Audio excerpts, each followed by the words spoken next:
Earlier in the course, I said a Pandas series is like a souped up version of a NumPy 1D array. Perhaps the best example of this is when you're dealing with a series of strings.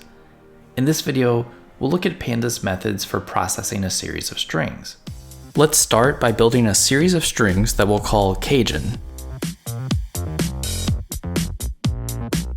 Keep in mind we're setting dtype equals string here to tell Pandas we want to use the string dtype extension, which allows for nan values and forces the elements to be of type string.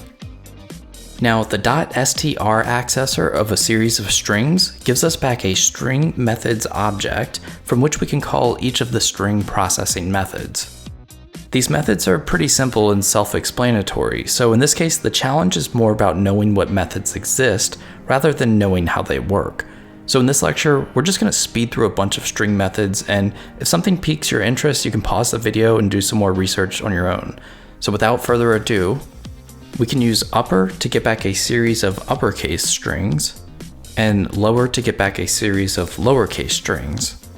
We can use len to get the number of characters in each string.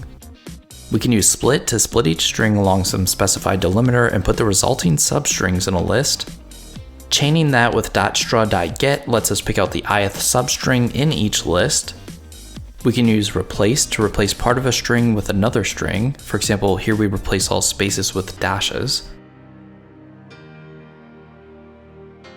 By default, replace assumes you're passing in a regular expression, but you can turn that off with regex equals false. If you don't know what a regular expression is, it's basically a universally used syntax that lets you do advanced string matching. It's well worth learning, but it's beyond the scope of this course. We can use cat to concatenate the strings together using some specified separator, or we can just use cat to concatenate a series of strings with another same-sized series or list of strings. You can use string indexing to pick out a certain character or group of characters by position. For example, here we pick out the first character in each string. Here we pick out characters up to but excluding the third character. And here we pick out the last character in each string.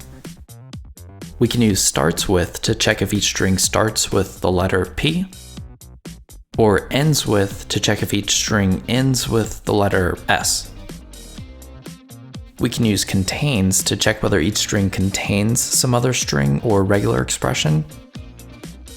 We can use extract, which extracts the first matching substring using a regular expression with at least one capture group. For example, here we extract the first word that starts with a capital letter. Or we can use extractall to do the same thing, except it returns every matching substring. Of course, the output's in a slightly different format. If you don't know regular expressions, this is probably pretty cryptic, but if you do know them, hopefully you see how incredibly useful this is. Also, if you want to insert a prefix or suffix to each element in the series, you can do that simply by adding a string prefix or string suffix directly to the series, for example, like this.